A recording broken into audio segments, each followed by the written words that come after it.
Buenas tardes, hermanos. ¿Qué tal? ¿Cómo están? ¿Bien? Qué bueno que podamos asistir, ¿verdad? ¿Vencimos el frío? ¿Sí? Bueno, vamos a ponernos de pie. Permíteme leerle el Salmo 3 en la Biblia de las Américas. Dice así: Oh Señor, cómo se han multiplicado mis adversarios. Muchos se levantan contra mí. Muchos dicen de mí: para él no hay salvación en Dios. Mas tú, oh Señor, eres escudo en derredor mío, mi gloria, el que levanta mi cabeza. Con mi voz clamé al Señor, y él me respondió desde su santo monte. Yo me acosté y me dormí, desperté, pues el Señor me sostiene. ¿Cuántos dicen amén a este salmo? ¿Cuántos entienden que el Señor es nuestra salvación? De Él proviene nada más, ¿sí? Y así como recitábamos ahorita con el salmo, vamos a cantar al Señor de esa manera, ¿sí? Vamos a recordar el por qué el Señor es nuestro Salvador. Él hizo una obra en la cruz. Él pagó con su sangre por nuestra libertad, ¿verdad? ¿Cuántos lo creen? ¿Cuántos han creído este mensaje? A ver, levanten sus manos. ¿Sí? Ya vemos varios, ¿verdad? Con que hayamos dos para alabar al Señor, más que suficiente. Amén. Entonces, vamos a darle un fuerte aplauso a nuestro Dios y vamos a alabarlo. Amén.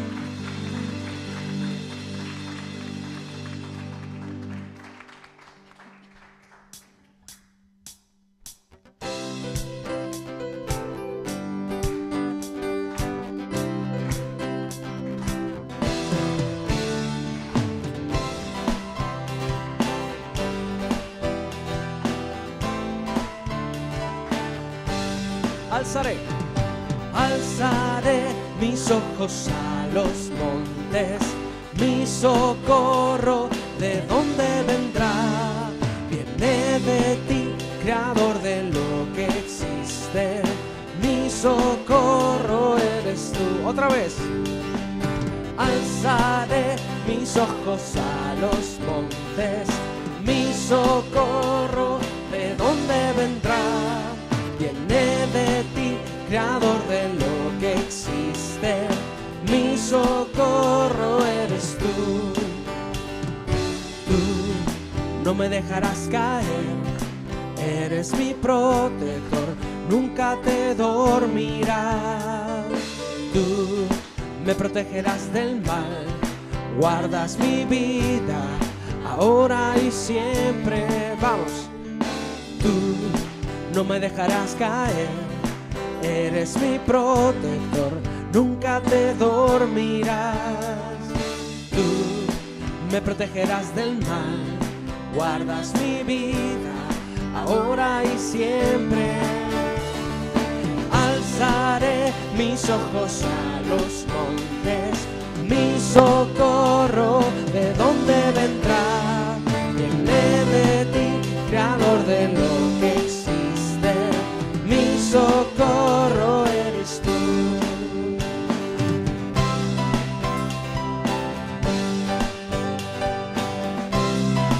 Estamos confiados en ti, Señor. Alabamos tu nombre. Sabemos que tú eres fiel a tu palabra y tú has prometido cuidarnos, Señor. Tú no me dejarás caer, nunca te dormirás.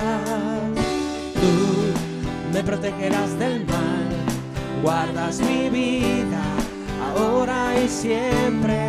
Tú no me dejarás caer, eres mi protector, nunca te dormirás. Tú me protegerás del mal, guardas mi vida, ahora y siempre. Alzaré mis ojos a los montes, mi socorro, ¿de dónde vendrá? Viene de ti, creador de lo que existe, mi socorro eres tú. Alzaré, vamos. Alzaré mis ojos a los montes, mi socorro, ¿de dónde vendrá? Viene de ti, creador de lo que existe, mi socorro eres tú.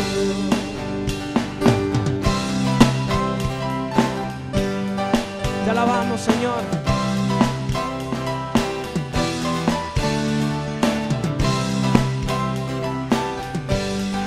Ahora vamos a hacerlo, las puras voces, ¿le parece?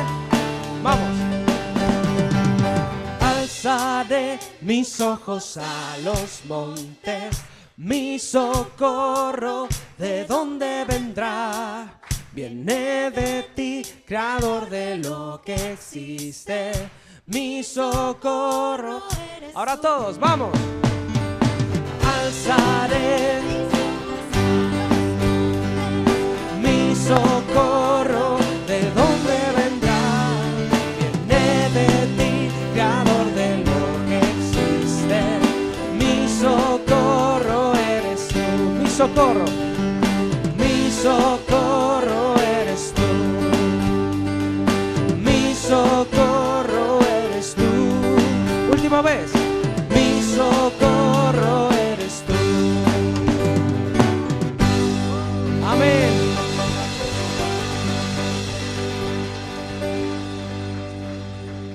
Con mi voz clamé al Señor y Él me respondió desde su santo monte. Eso dice su palabra. ¿No es digno de admirar este Dios? ¿No es digno de que confiemos plenamente en Él? ¿Sí?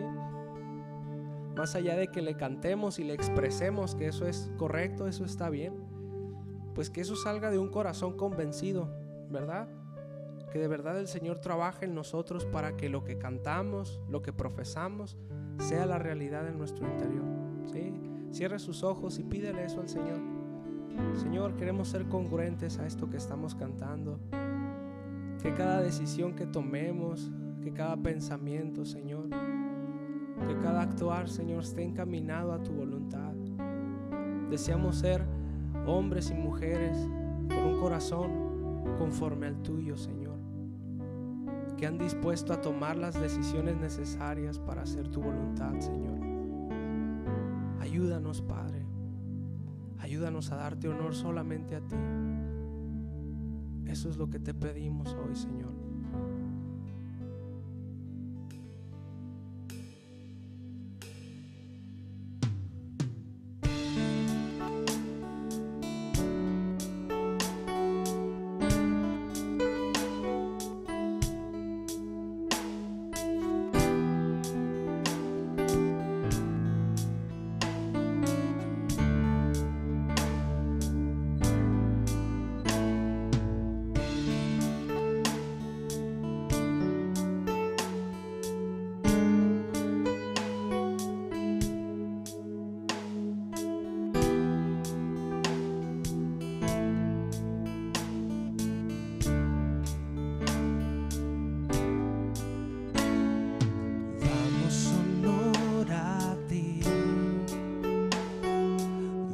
Damos honor a ti, creador de vida, eres tú.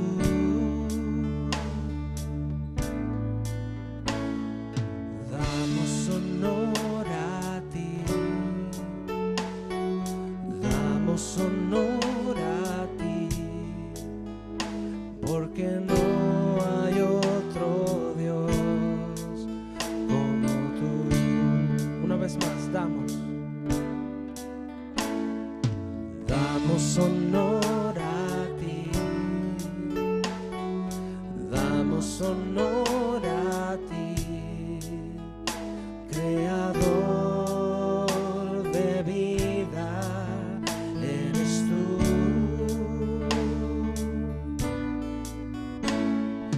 Damos honor a ti,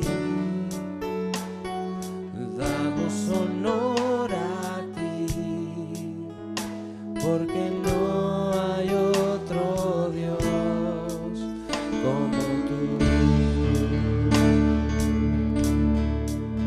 Rey de reyes, admirable, eres el principio y fin, soberano y sublime, eres nuestro Salvador.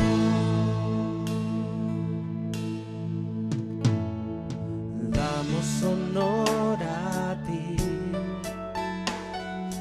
damos honor a ti, creador de vida, eres tú.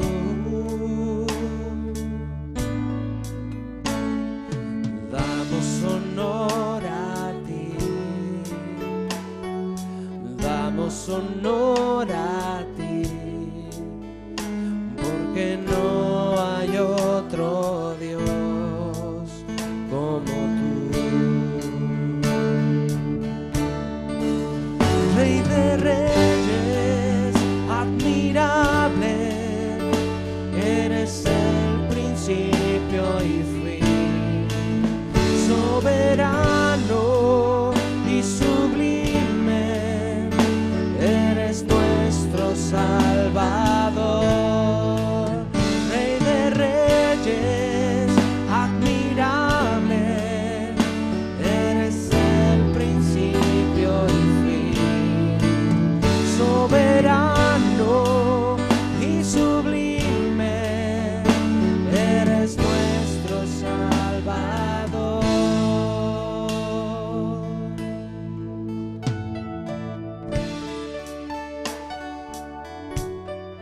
Señor, te damos el honor, más de lo que queremos expresar, más de lo que podamos pensar. Señor, tú mereces la gloria. Por eso cantamos. Damos honor a ti, damos honor a ti. ¿Por qué?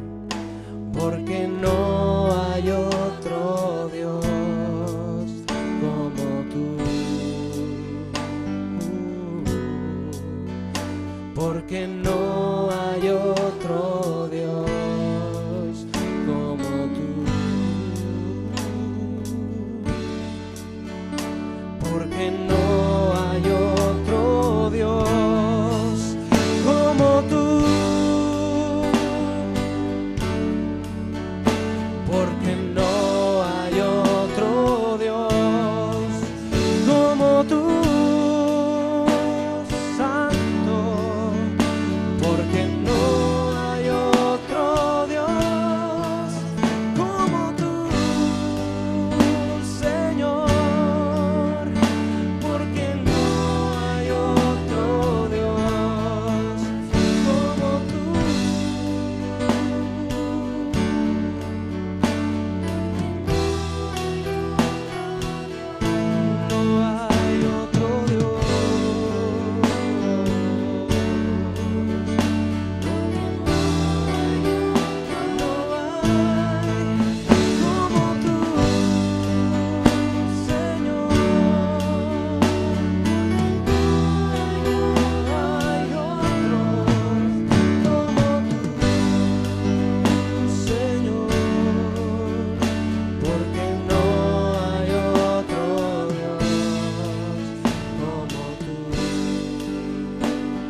nuestro Dios, Señor. Tú eres creador, nuestro hacedor. ¿Quién se te compara, Señor? Nuestras vidas son tuyas, Señor.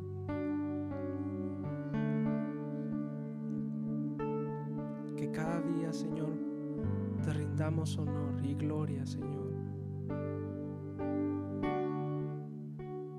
Ese es nuestro deseo, Padre.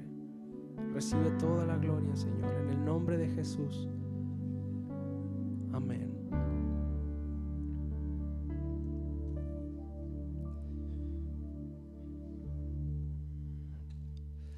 Y amén.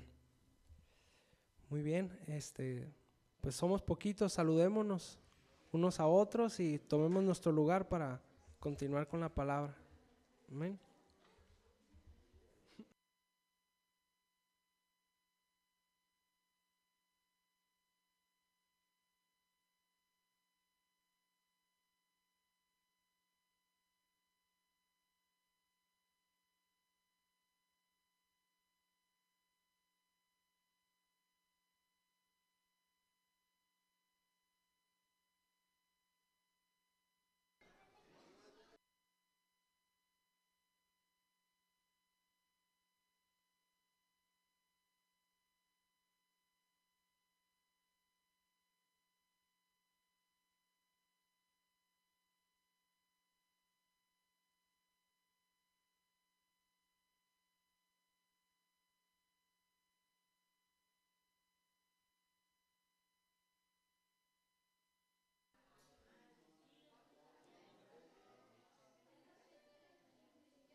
Buenas noches. Buenas noches, hermanos. ¿Cómo están? Bien. Bueno, los niños vamos a pasar al salón, por favor, en orden. Y mientras vamos buscando en su Biblia, en lo que los niños pasan a su salón, Hechos 21 a partir del 26. ¿Vale? Me dice cuando lo tenga. Ah, qué rápidos.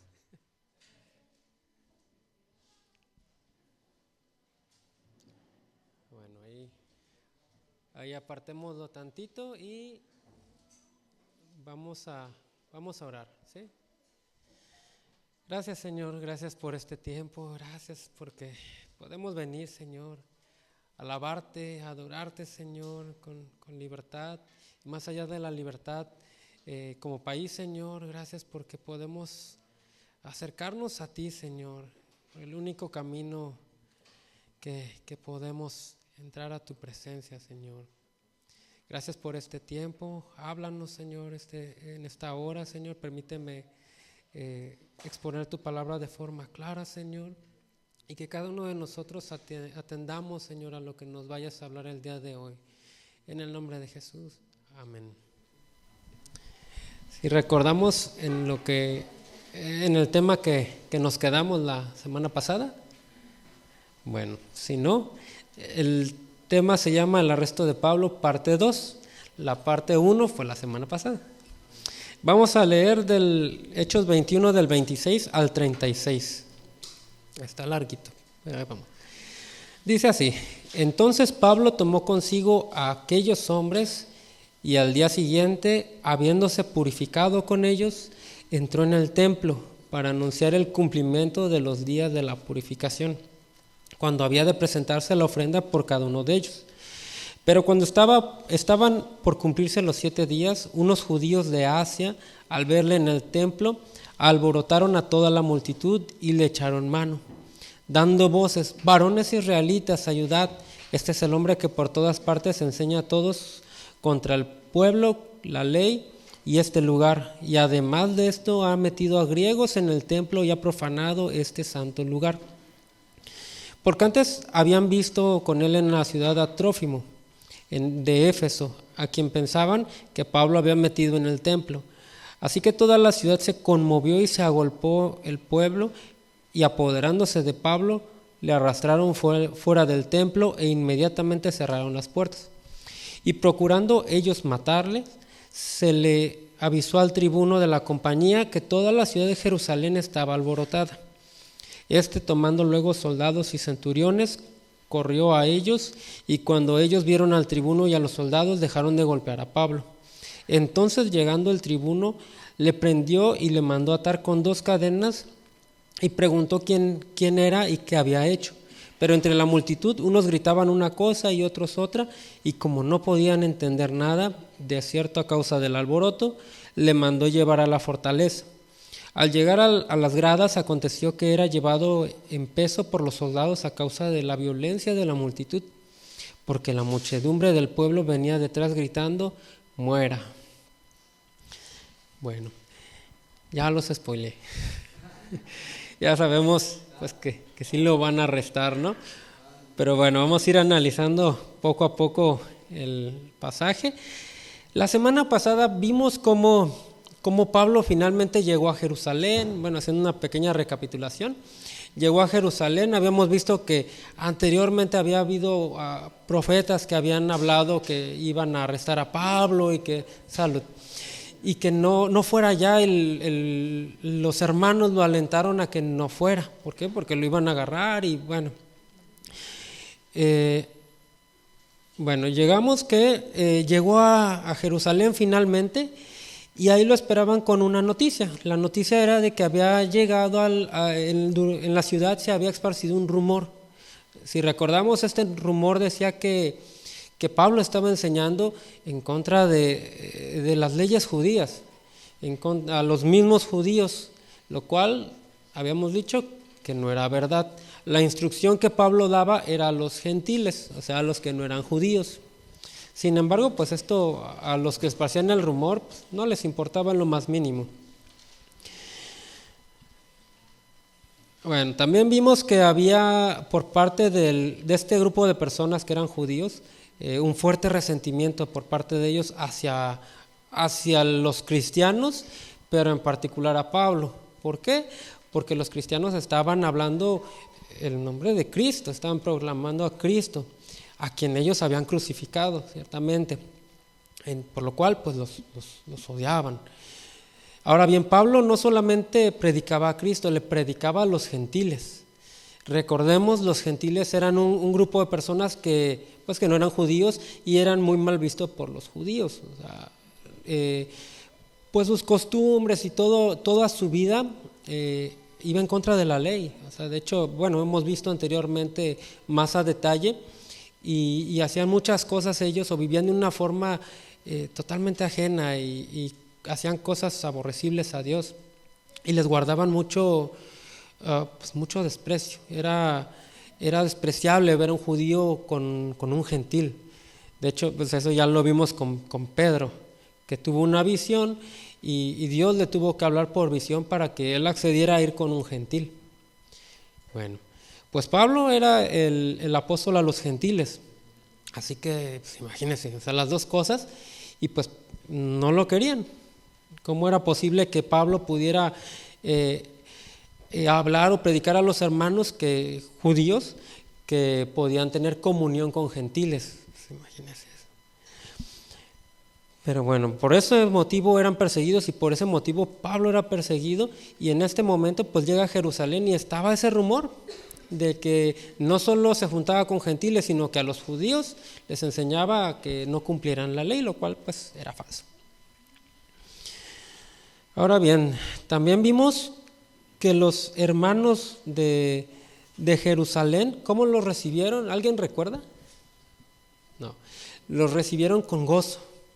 Realmente les dio alegría, aunque eran judíos. Aquí vemos algo bien padre, porque aunque eran judíos, ellos ya habían superado esa parte que viene bien arraigada a su cultura sobre el desprecio de los gentiles, y los recibieron bien. Pablo era judío, sin embargo su comitiva no.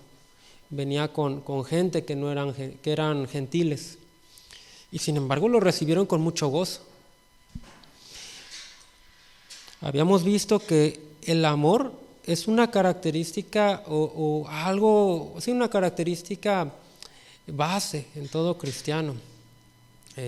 Un cristiano o un discípulo sin amor, principalmente por los hermanos, pues no hay evidencia de que sea un creyente verdadero, porque vimos Dios es amor. Y vemos en Gálatas 3:28, si lo gusta anotar o ir para allá rápido, dice así: ya no hay judío ni griego, no hay esclavo ni libre, no hay varón ni mujer, porque todos vosotros sois uno en Cristo. Cristo había destruido esta barrera bien arraigada que había entre los judíos, que era algo que incluso vemos con Pedro. Estaba ahí todavía, ahí le costaba un trabajito, pero Cristo rompió todo eso, porque tanto a los gentiles eran despreciados por los judíos, pero también los esclavos. Los esclavos eran esclavos, eran como animales, o sea, o peor aún. Hoy no lo alcanzamos a dimensionar porque incluso hay leyes de protección a los animales, pero en aquel entonces matar a un esclavo uno podía hacerlo, o sea, y sin ningún tipo de problema. Sin embargo, aquí vemos que para Cristo esclavo, libre son lo mismo. No hay varón ni mujer. Vemos que también las mujeres eran tenidas igual que los esclavos. O sea, muchas veces vemos esto en esa cultura y en las culturas circundantes. Todos los griegos también tenían filosofías acerca de la mujer bastante feas. Y Cristo rompió con esa barrera también. ¿Por qué? Porque todos somos uno en Cristo. La unidad en Cristo es más importante que la nacionalidad o diferencias secundarias. También vimos, bueno, ya pasándolo a nuestro contexto, que las diferencias que podamos tener entre denominaciones, incluso aquí mismo, entre nosotros a veces podemos tener diferencias de opinión sobre algunas cosas secundarias, cosas que no agreden a la doctrina base, a los pilares fundamentales. Decíamos, ¿cuáles son estos? La Trinidad, que Cristo murió por los pecadores, etcétera, que Jesús es Dios. Los puntos doctrinales base, esos no pueden ser transgredidos. Pero hay cosas secundarias en donde podemos tener diferencias de opinión. Dijimos que pues, algunos, en algunas congregaciones, pues no aplauden.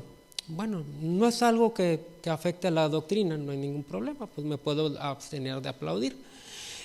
Algunos no usan instrumentos o usan a lo mucho un piano, bueno, no hay problema. O sea, no es algo que nos divida, no es algo realmente importante. Sin embargo, el amor sí es algo distintivo. El amor es algo que debe de estar bien presente en el cristiano.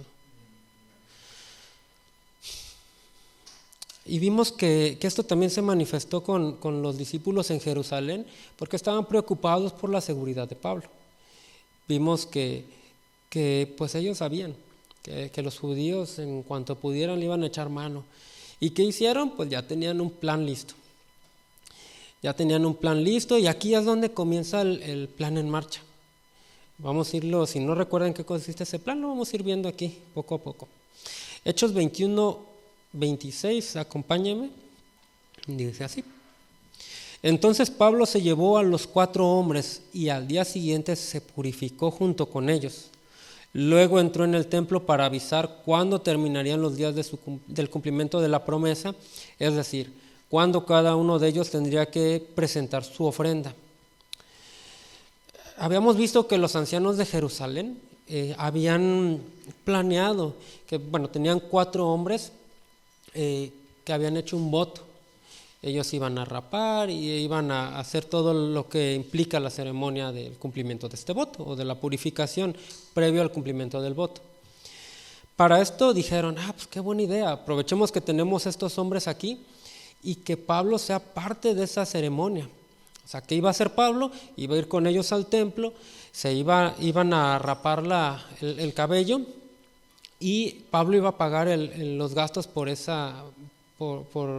el corte de cabello, la rapada, y esto era en señal de un voto de nazareato, ¿sí? ¿Y qué iba a pasar? Bueno, iba a purificarse con ellos y todo el mundo iba a ver que Pablo realmente participaba de las costumbres judías, o sea, iba a ser incongruente que pues enseña acá que no cumplan las leyes judías y por acá sí lo cumple, e iba a generar no, pues es falso el rumor, ¿no? Sin embargo, también vimos algo importante la semana pasada, que las buenas intenciones, si no están alineadas a la voluntad de Dios, no sirven. O sea, podemos tener muy buenas intenciones en algo, pero si no es la voluntad de Dios o si no buscamos a Dios en dirección en ello, no es de Dios. Aunque sea una muy buena intención, por ahí dicen que el infierno está pavimentado de buenas intenciones. Y así hicieron ellos. Fueron al templo y empezaron con el ritual de la purificación. Anunciaron cuándo iba a ser el cumplimiento, que iban a ser 7 días. Pablo fue con ellos, lo vieron, se pagó lo del cabello. ¿Y qué pasó después? Dice así, el siguiente versículo, que es el capítulo 21, versículo 27. Pero cuando estaban para cumplirse los 7 días, unos judíos de Asia, al verle en el templo, alborotaron a toda la multitud y le echaron mano. Cuando parecía que ya lo iban a lograr, que se iban a cumplir los días de la purificación y que todo estaba saliendo bien, ¿qué pasó? Estos judíos de Asia lo vieron en el templo y se alborotó todo y hasta ahí llegó el plan. Y dice del 27 al 29, voy a releer el 27. Cuando estaban por cumplirse los 7 días, unos judíos de Asia, al verle en el templo, alborotaron a toda la multitud y le echaron mano, dando voces: varones israelitas, ayudad, este es el hombre que por todas partes enseña a todos contra el pueblo, la ley y este lugar. Y además de esto, ha metido a griegos en el templo y ha profanado este santo lugar. Porque antes habían visto con él en la ciudad a Trófimo de Éfeso, a quien pensaban que Pablo había metido en el templo. ¿Notan algo curioso aquí? ¿O algo raro? Bueno, estos judíos de Asia primeramente eran los que venían persiguiéndolo de todo el libro. Desde que vemos que iba de ciudad en ciudad, y dice, los judíos fueron a esa ciudad porque oyeron que estaba en tal lugar y fueron tras él, y iban a otro lugar e iban tras él. Estas personas eran de Asia. Ahora bien, dice que alborotaron a la multitud cuando Pablo estaba en el templo. Sin embargo, dice el versículo 29 que lo habían visto con Trófimo en la ciudad. Hay 2 preguntas aquí importantes. ¿Por qué no le echaron mano en la ciudad? En el primer momento en que lo vieron, porque se esperaron a que Pablo estuviera en el templo. Una buena pregunta. O sea, lo vieron desde la ciudad, y ¿por qué ahí no se alborotaron, hicieron todo el relajo? Esperaron a que estuviera en el templo y no desde la ciudad para tener oportunidad de acusarlo. ¿Qué podían decir de él en medio de la ciudad? O sea, era muy mal visto que un judío estuviera con un gentil, pero no era en contra, no le podían echar mano por eso. Simplemente era algo de lo que podían haber hablado mal de él, pero nada más. Solamente era mal visto. Sin embargo, al verlo con Trófimo, no solo recordaron o se les vino a la mente, este es Pablo, o sea, y el celo por todo lo que habían vivido, sino aparte lo estaban viendo con un gentil en ese momento y pues, imagínense, se encienden. Hay más celo por parte de ellos. Sin embargo, al ver a Pablo en el templo, imagínense, lo van cazando porque ya lo vieron a Pablo. Está en la ciudad, ya lo vimos, vamos por él. Así como escondidas, que no nos vea. Y llega al templo Pablo y a lo mejor se les pudo haber perdido en un momento y de repente ya está Pablo en el templo, pero lo acaban de ver en la ciudad con Trófimo, con un griego. Y de repente dicen, está en el templo, seguramente metió a este gentil al templo. y cegados por su celo y aparte pues malintencionados ellos, dijeron, pues ahí alborotaron a la multitud, dijeron, esta es la oportunidad que tenemos. Ahora bien, por otra parte también hay algo a destacar o a observar, y es que ¿cuál había sido el plan de los ancianos de Jerusalén, los líderes de la iglesia de Jerusalén? Su plan era salvaguardar la vida de Pablo.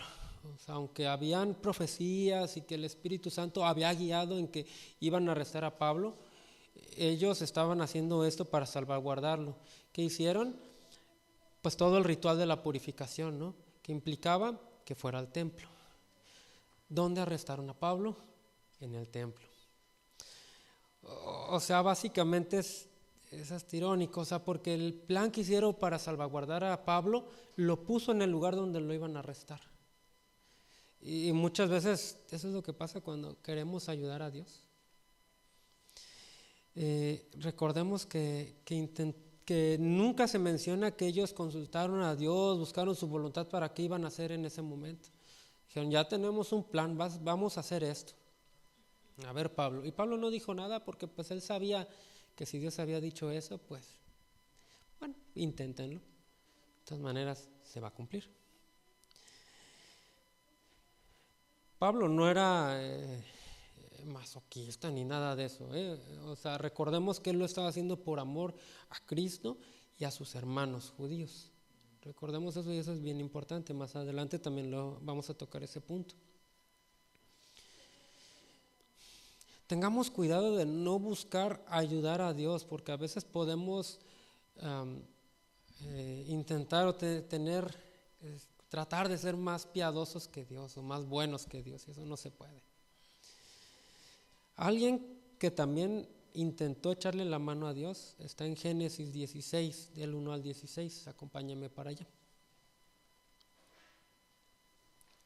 Bueno, la historia en lo que llegan al pasaje, hablamos de Abraham y de su esposa Sarai. En el capítulo 15 vemos que Dios le hizo una promesa de su herencia, que le iba a dar un hijo, que iba a su descendencia iba a ser como las estrellas de los cielos, etcétera. Iba a tener una gran descendencia. Y llegamos al 16 y dice así, el 1 y el 2 dice así, 16, 1 y 2. Sarai, mujer de Abraham, no le daba hijos, y ella tenía una sierva egipcia que se llamaba Agar. Dijo entonces Sarai a Abraham, ya ves que Jehová me ha hecho estéril, te ruego pues que te llegues a mi sierva, quizá tendré hijos de ella. Y atendió Abraham al ruego de Sarai. ¿Cuándo le dijo Dios que hiciera esto? Y más adelante Dios, o sea, si lee la historia, que sería muy bueno que en casa la retome, porque hay una serie de errores que se cometen ahí por parte de ellos, a pesar de que Abraham fue llamado padre de la fe. Y eso es bien padre, o sea, bueno, en retrospectiva, el ver que Dios habla de él como padre de la fe, o la Biblia lo registra así, y sin embargo comete un montón de errores, muchas cosas pues que no las hizo conforme a la voluntad de Dios, y uno puede decir, o sea, no era perfecto. Nosotros tampoco somos perfectos y también la regamos.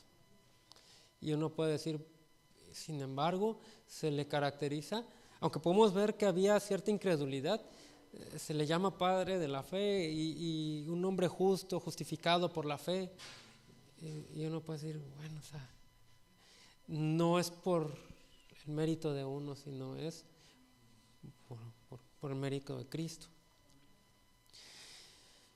Y aquí vemos que pues habían desesperado ellos. Abraham y Sarai no podían tener hijos.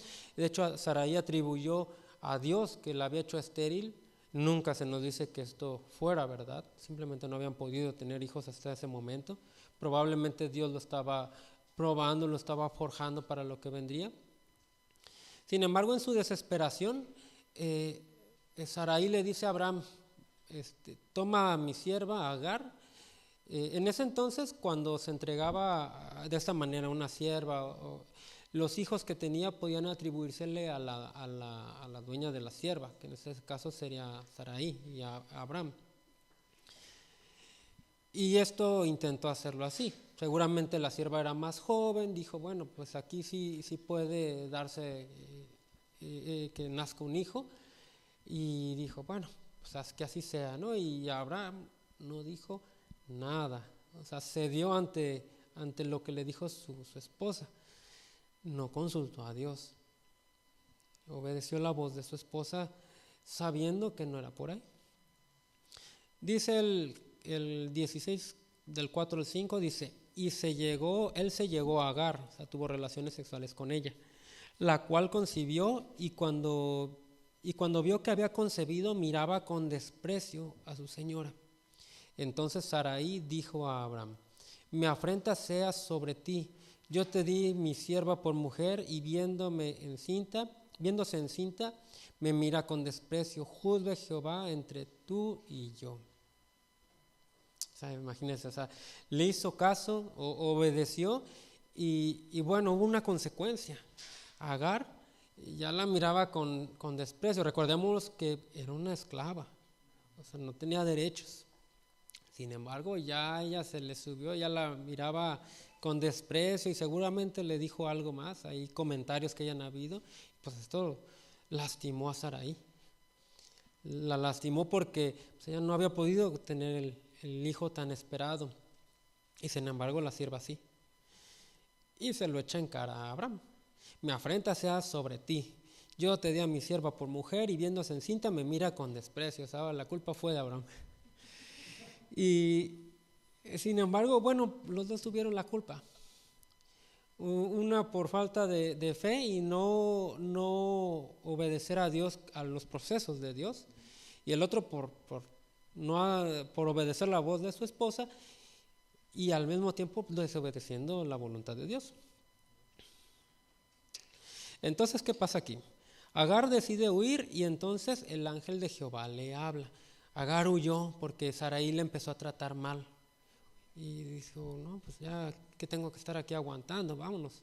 Y le encontró el ángel de Jehová. Y le dijo, en el 9 al 12, y le dijo el ángel de Jehová, vuélvete a tu señora y ponte sumisa bajo su mano. Le dijo también el ángel de Jehová, multiplicaré tanto tu descendencia que no podrá ser contada a causa de la multitud. Además le dijo el ángel de Jehová, he aquí has concebido y darás a luz un hijo, y llamarás su nombre Ismael, porque Jehová ha oído tu aflicción. Y él será hombre fiero, su mano será contra todos y la mano de todos contra él, y delante de todos sus hermanos habitará. Entonces aquí vemos que nace, el hijo de la promesa de Agar. Dios va por Agar y entonces le hace esta promesa, multiplicaré su descendencia, será un hombre grande, pero también dice fiero, y no que esté feo, necesariamente. O sea, iba a ser un hombre bastante rudo en ese sentido, porque dice lo siguiente, la mano de todos será contra él y la de él contra todos, o sea, se va a pelear con todo mundo y todo mundo con él, y hoy lo vemos muy claramente. Vea las noticias y es noticia mundial, internacional. Israel contra los palestinos, Israel contra los sirios, Israel contra todos los descendientes de Ismael. Y todos los descendientes de Ismael aborreciendo a los descendientes de Abraham. Consecuencias de hacer las cosas a su manera y no confiando en la dirección de Dios y buscando ayudar a Dios, y pues hubo consecuencias. Regresemos a Hechos 21:30, dice así: así que toda la ciudad se conmovió y se agolpó el pueblo, y apoderándose de Pablo le arrastraron fuera del templo e inmediatamente cerraron las puertas. Vemos cómo estos hombres habían llegado a alborotar a toda la multitud. Sin embargo, no verificaron que la información que ellos estaban dando fuera correcta, porque aquí surge otra pregunta: ¿y dónde estaba Trófimo? Una buena pregunta, porque si hubiera estado ahí lo hubieran hinchado. ¿Usted cree que no? Segunda pregunta, si Pablo hubiera metido gentiles al templo, ¿acaso no sería notorio para la gente que se encontraba dentro del templo?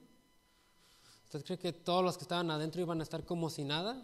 Serán judíos celosos también, ¿no? Lo hubieran echado y ahí mismo lo linchan, o sea, pero ¿dónde estaba la evidencia, o sea, de esta acusación? No había tal. Pero ¿qué creo? A la gente muchas veces no le interesa si algo es verdad o no. Le interesa el chisme, el rumor, algo, hasta hoy en día se le conoce, ¿no? El chismecito. O sea, porque es así como pan calientito, como el café en la mañana con su panecito acá, que está humeante todavía bien rico. Así lo ven, o sea, así se ve hoy en día, que el chismecito como algo deseable, sabroso. No, es veneno, es muerte. O sea, Dios aborrece el chisme. Y hoy en día, igual que en aquel entonces, a la gente no le interesa si algo es verdad o no. Y lo vemos en redes sociales. O sea, se acusa a alguien de algo y no, pues se comprobó que no es cierto. Bueno, no importa, pero ya lo hicieron pedazos. Pues, ni modo. O sea, a lo mejor trae algo más por ahí.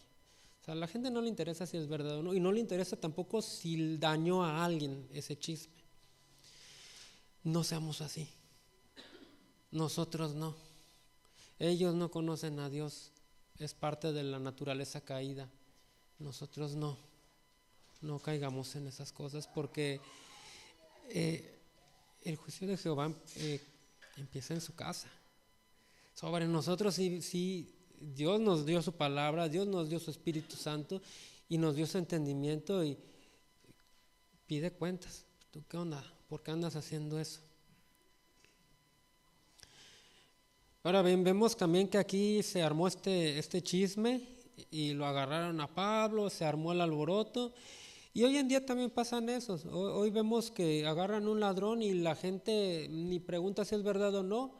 Todos van sobre él y lo linchan, lo queman. Vemos tantas cosas. Una vez agarraron a una persona porque según esto habían matado a un perro y a la mera hora no fue el culpable y mataron a alguien que no era, por un perro aparte.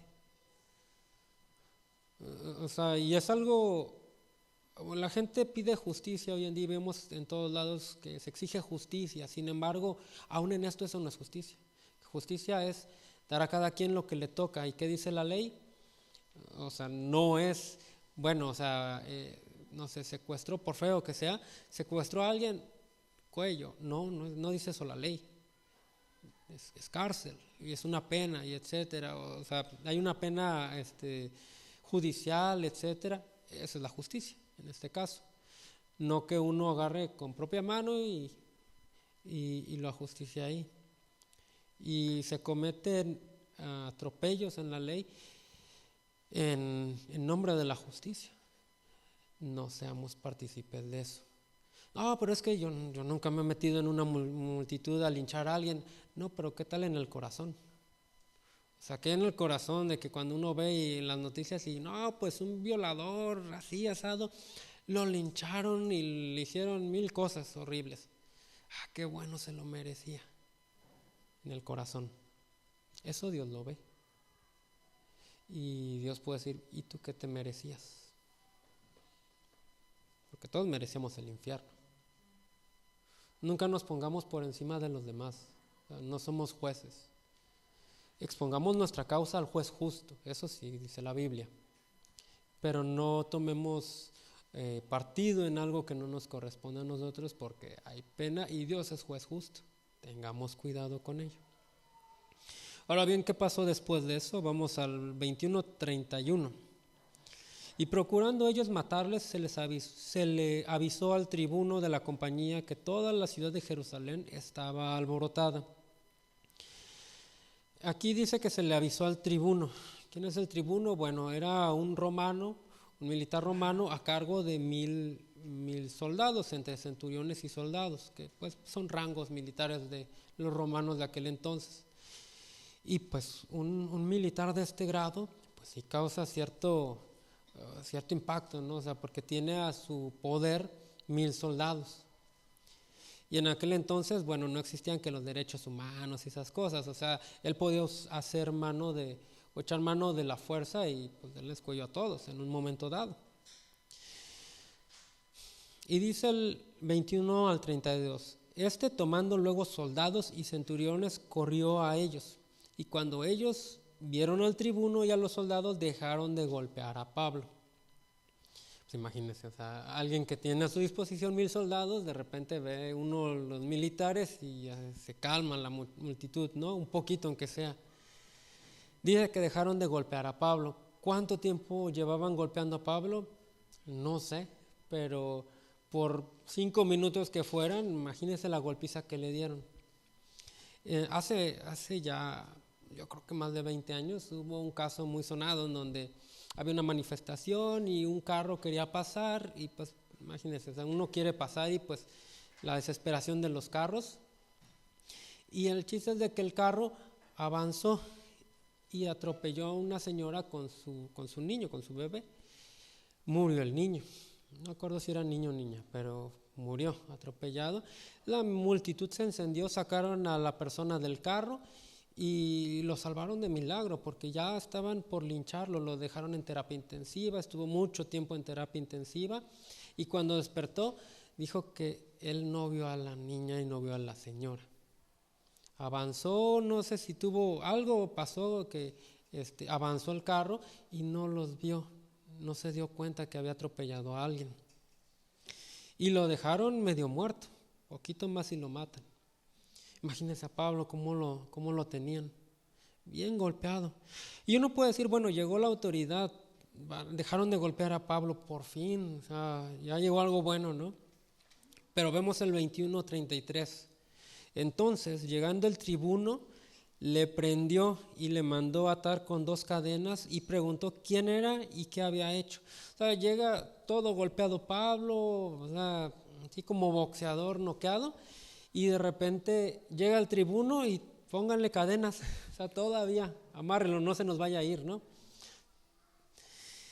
Lo amarraron, lo ataron, y aquí se cumplió la profecía de Ágabo.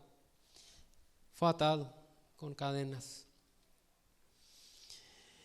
Y luego dice el 34, pero entre la multitud unos gritaban una cosa y otros otra, y como no podían entender nada, de cierto, a causa del alboroto, le mandó llevar a la fortaleza. El tribuno buscaba saber qué estaba pasando, o sea, porque ve un alboroto y uno no sabe pues quién contra quién, qué pasó, qué onda ahí. Y el tribuno no era solo por salvar a Pablo, o sea, de hecho pues ellos no saben quién era Pablo, qué había hecho. Pero recordemos, en semanas anteriores dijimos que los alborotos no eran bien vistos. ¿Por qué? Porque podían ir con el mitote a escalones más altos y que dijeran, ¿y la autoridad ahí qué hizo? ¿Por qué hay un alboroto? ¿Por qué está pasando esto en este lugar? Y pedir cuentas y llegar a destituir al encargado de esa región. Y eso le tenían miedo a ellos, no era por salvar a Pablo. Ellos buscaban resolverlo rápido por esa razón.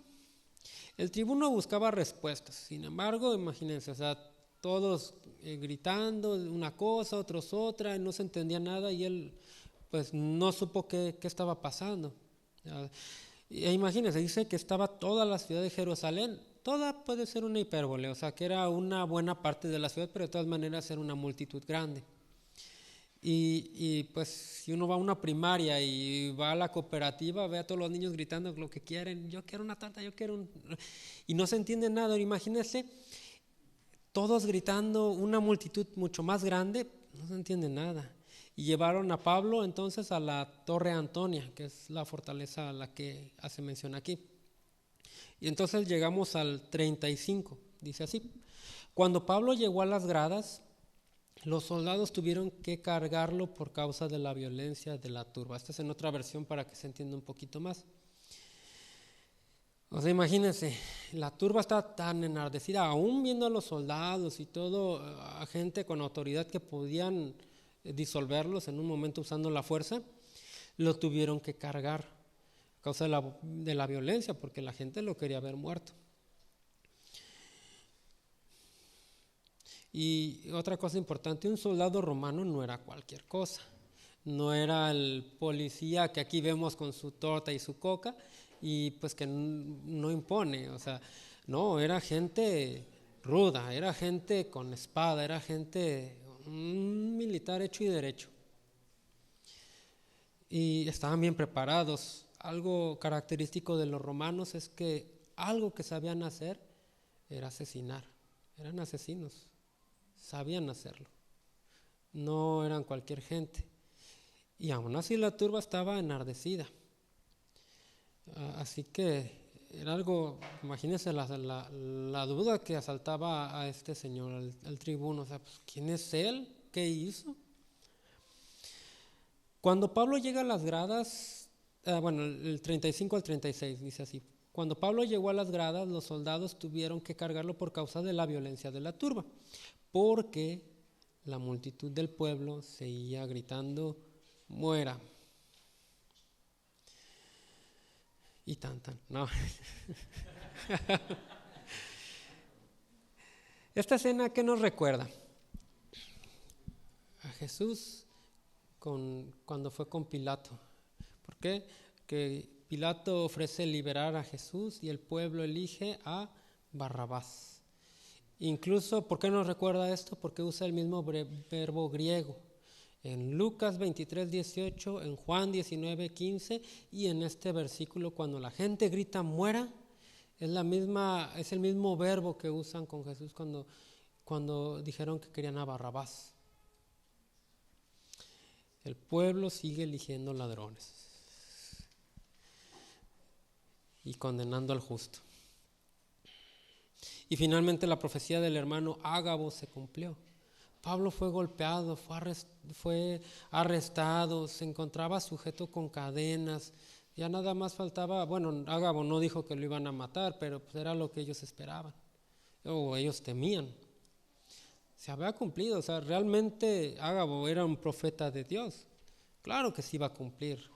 La única forma de evadir el cumplimiento de eso era pues que Pablo no hubiera ido a Jerusalén, pero ya estaba ahí. Y también sabe qué otra cosa se cumplió, qué otra profecía se cumplió o qué otra palabra de Dios se cumplió ese día. Dice Hechos 9:15 al 16, acompáñenme, tenemos tiempo.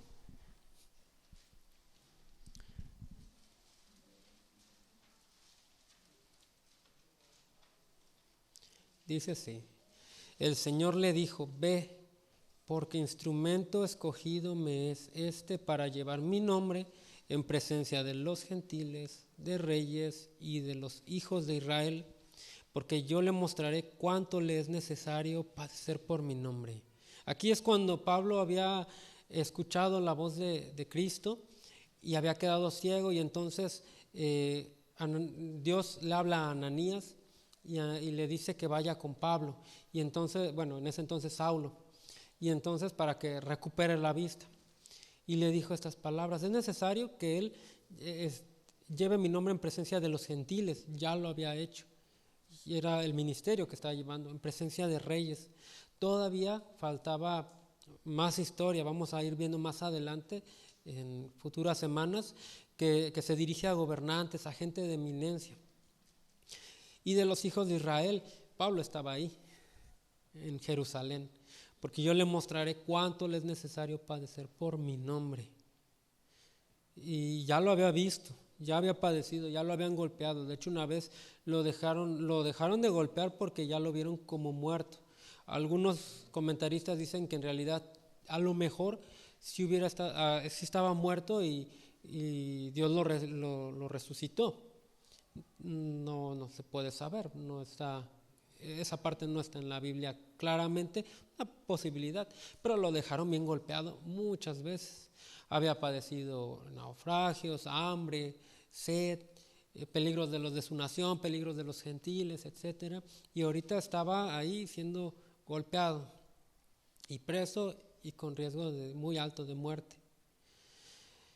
Era necesario que él conociera cuánto es necesario padecer por causa del nombre de Cristo, al cual él mismo perseguía hasta ese día.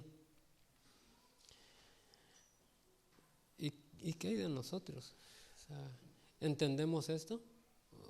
¿Tenemos las marcas de llevar el nombre de Cristo en nosotros? Y es una pregunta para todos, para mí también. O sea, no, ninguno aquí creo que ha sido golpeado hasta casi morir por el nombre de Cristo.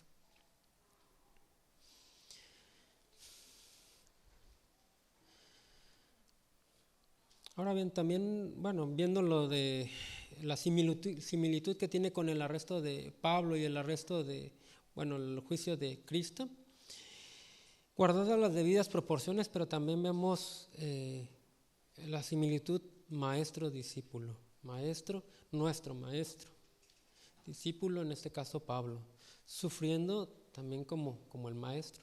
Y no solo él, o sea, vemos en la historia, vemos a los apóstoles, todos murieron de formas bastante feas, atravesados, crucificados de cabeza, uno de los Jacobos le tiraron una piedra en la cabeza cuando estaba anciano. O sea, todos murieron de formas muy feas, pero eran gente real. O sea, desde el primer muerto pudieron haber dicho, no, y muere, yo no le entro. Pero no, o sea, ¿qué los hizo perseverar?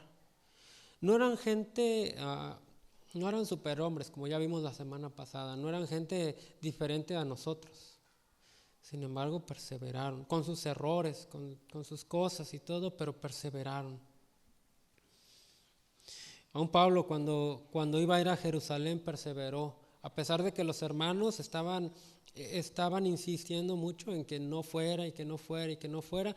Él estaba convencido en que tenía que ir a Jerusalén, y que si era necesario morir, él moriría con gusto, por amor a Cristo y por amor al pueblo.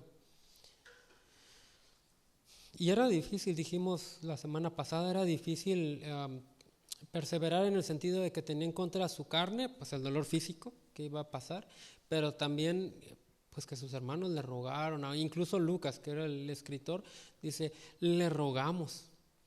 O sea, todos, ya debe haber sido un momento bastante fuerte en cuanto emocionalmente, de que todos llorando y no te vayas. O sea, pero Pablo incluso les dijo, no me vas a romper el corazón, o sea, no insistan. Y con esto no digo que salgamos y hagamos alguna imprudencia, porque no se trata de eso tampoco es la voluntad de Dios. No se trata de que buscar la persecución nosotros a la persecución, o buscar que nos maten o nos dañen. No se trata de eso. El sufrimiento no es el fin, sino hacer la voluntad de Cristo, y si en ello tenemos que pasar persecución o muerte, pues adelante. Algo importante que nuestro pastor Ángel nos ha dicho en repetidas ocasiones es que hay mucha gente dispuesta a morir por Cristo. Yo quiero morir por Cristo, y acá y se levantan, y quién sabe si será verdad también. Pero muchos acá se emocionan y dicen, pero el pastor pregunta, o sea, pero ¿cuántos realmente están dispuestos a vivir por Cristo? Porque morir, bueno, o sea, ok, un ratito y ya, pero la vida es lo que Dios te permita vivir. O sea, ¿qué estás haciendo? Estás diciendo que estás dispuesto a morir por Cristo, y ¿por qué no estás viviendo ahorita por Cristo?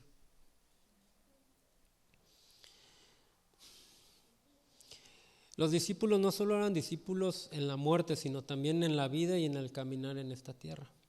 No era gente pasiva que solamente está esperando a que les llegara el día de su muerte o de la persecución, y pues ya, y mientras, pues, no, o sea, eran gente que era odiada precisamente porque reflejaban a Cristo, y eran odiados porque vivían a Cristo. O sea, era gente activa. Ya lo hemos dicho antes también muchas veces, pero para vivir a Cristo para vivir como Cristo hay que vivir a Cristo, y para conocer a Cristo solamente se logra en comunión con Cristo. Un discípulo que no pasa tiempo con su maestro, entonces es un discípulo que nunca podrá ser como su maestro. Recordemos, ¿cuántos aquí son discípulos de Cristo? Discípulo, a veces lo vemos como, discípulo, los 12 apóstoles, ¿no? O Pablo, Timoteo, no sé, como algo lejano. No, discípulo es un aprendiz. De hecho, tanto en ese tiempo como hoy en día también, y hasta hace no tanto, era un poquito más fuerte en México, pero un discípulo era alguien que quería aprender un oficio. O sea, vemos los discípulos de cualquier oficio o los más famosos, los filósofos, tenían sus discípulos. Un discípulo quería o se metía a una escuela con ese maestro para llegar a ser como él.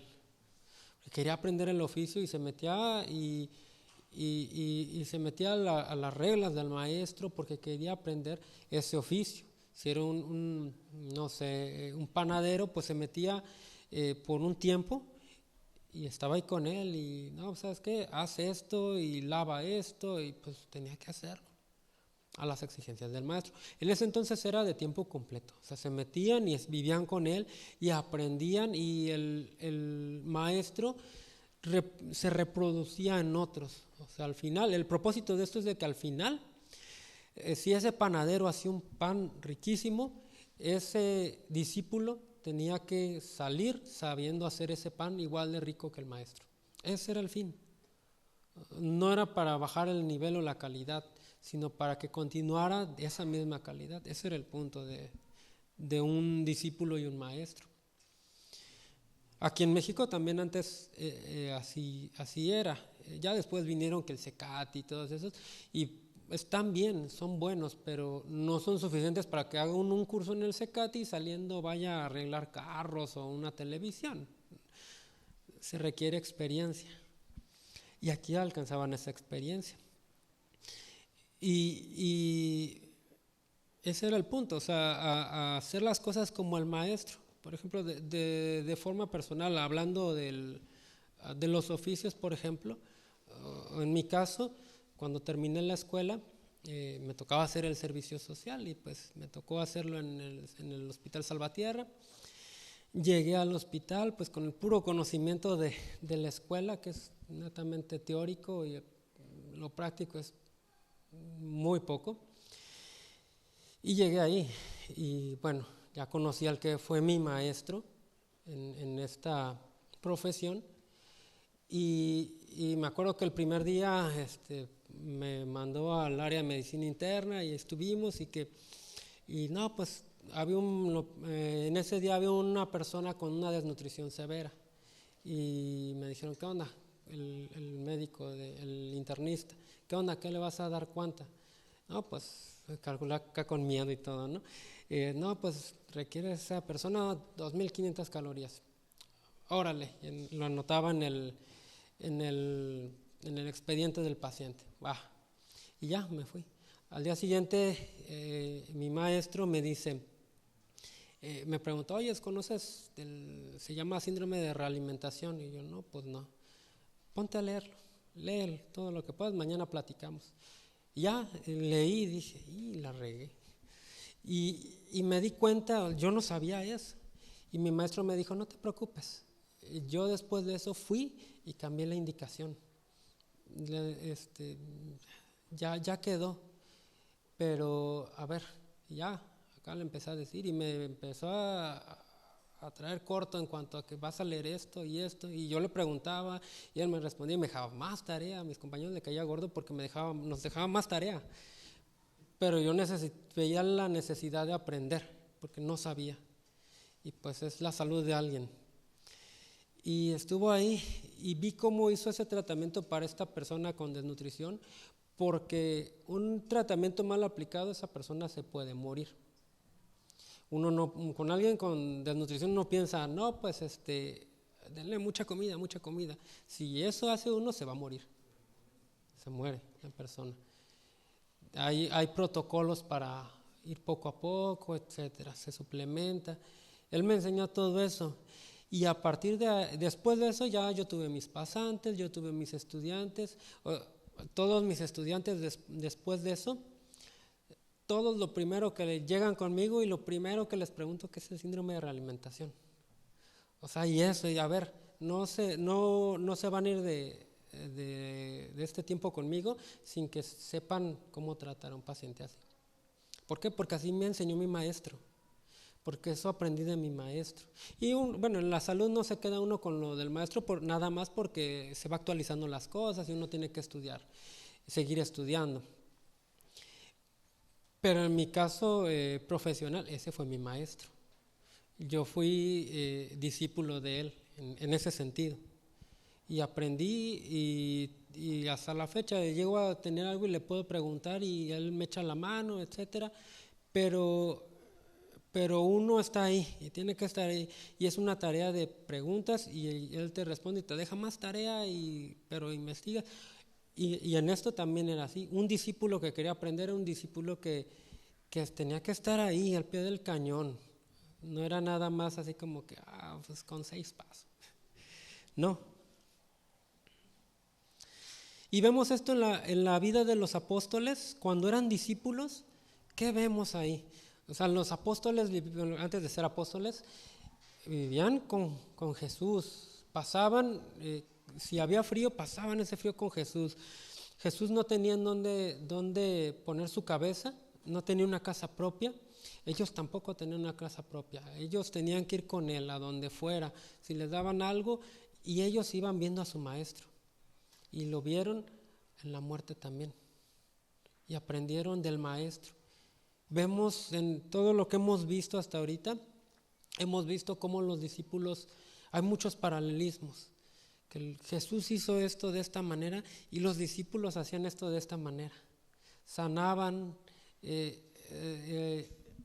hacían tantas cosas, predicaban, sanaban, echaban espíritus inmundos de la gente como el maestro. Ahora bien, nosotros ¿somos como el maestro? O sea, se puede decir que mantenemos ese estándar de calidad, como en el ejemplo del pan. O sea, que si el panadero maestro hace un pan así y alguien prueba un pan que yo hago, son muy similares por lo menos. Se puede decir que así es su discípulo. ¿Se puede decir eso de nosotros?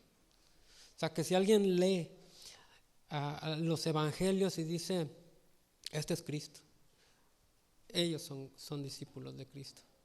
Por eso se les llamó cristianos, que eran Cristos pequeños o pequeños Cristos, porque daban ejemplo de Cristo, vivían a Cristo, conocían a Cristo, murieron por Cristo, pero vivían por Cristo.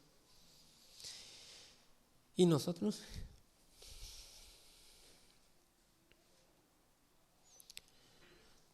Y hoy en día hay muchos argumentos, ¿no?, que se levantan, desde que, bueno, pues es que hay tantas cosas que eran para aquel entonces, ¿no? Pues, bueno, él sí sanaba a la gente, pero pues ahorita ya no hay eso. No, pues sí vemos esto, pero ya no hay esto. O con los apóstoles, no, pues sí, los apóstoles vivían los dones del Espíritu Santo, no, pero ya no. Bueno, y entonces, ¿en qué se parece nuestro cristianismo al cristianismo de hechos y a la vida de Cristo? Si se va diluyendo con los años, sin base bíblica.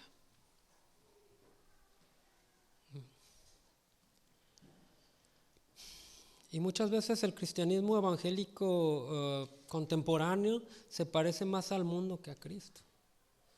Se va levantando ídolos, se va haciendo un show, un espectáculo, y ¿dónde está Cristo? Y no digo que las luces, o sea, son cosas, le digo, secundarias, pero si eso es lo que predomina en la iglesia, bueno, y el Cristo de las Escrituras, ¿dónde está? En la iglesia. Así que seamos verdaderos discípulos, que prediquemos a Cristo ciertamente, pero que vivamos a Cristo también. Que los demás vean a Cristo a través de nosotros, nos vean y digan, este es cristiano. Joseph Parker decía, el predicador que repite en sus sermones arrepentíos levantará contra sí las iras de esta edad y acabará por ser apaleado sin misericordia por una generación cuya moral desafía. Solo hay un final para semejante hombre, el del Bautista, cortarle la cabeza. Es mejor pues que no traten de predicar el arrepentimiento hasta que hayas asegurado tu cabeza en el cielo. Cuando vivamos de esta manera, y el mundo lo note porque vivimos en el mundo, no necesitamos, si usted quiere hacerlo, vaya en una esquina adelante y predique ahí, qué bueno, hágalo, si Dios así lo guía, pero vivimos y trabajamos y nos desenvolvemos en medio del mundo. Ahí somos cristianos también, ahí somos discípulos también. Y si a nuestro maestro lo crucificaron y buscaron matarlo de muchas maneras, porque a nosotros sería diferente. Y si a Juan el Bautista le cortaron la cabeza y a los apóstoles les hicieron de todo, los corretearon y los mataron, porque con nosotros sería diferente. El mundo sigue siendo mundo, el diablo sigue siendo diablo y nos aborrece. No está jugando, nosotros tampoco estemos jugando. Vamos a orar. Sí. Muchas gracias, Padre, por este tiempo. Gracias por tu bendita palabra, Señor. Gracias, Señor, porque tú eres quien quieres que crezcamos, Señor, y que demos testimonio de ti, Señor. No quieres que nos quedemos donde estamos, Señor, y no queremos quedarnos así, Señor. No queremos vivir una vida común, amoldada al mundo, Señor. Perdónanos, Señor, porque tantas veces perdemos de vista, Señor, lo eterno y tenemos la mirada puesta, Señor, en lo terrenal, en el mundo, en tantas cosas. Perdemos nuestra mirada, nuestro objetivo, Señor. Perdónanos. Señor, te necesitamos cada día, Señor, y queremos crecer a la altura del varón perfecto, que es Cristo Jesús. Eso queremos, Señor. No queremos nada que el mundo pueda ofrecernos. No queremos nada de eso, Señor, y menos si eso nos aleja de ti, Señor. Queremos reflejarte fielmente, aunque nos cueste la vida, pero sabemos que aún en ello tú nos darás de tu gracia y que lo que viene es mucho mejor, Señor. Lo eterno siempre será incomparablemente mejor que lo terrenal y pasajero, Señor, y queremos tener nuestra mirada puesta en eso, Señor. No porque lo de aquí no es importante o lo vivamos de cualquier manera, no, sino porque es pasajero, Señor. Y en esto terrenal queremos darte la gloria en todo, Señor. Manifestarte, Señor, en donde quiera que estemos, Padre. Gracias te damos por este tiempo. En el nombre de Jesús. Amén. Bueno, ahora vamos a tener nuestro tiempo de oración.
Amén.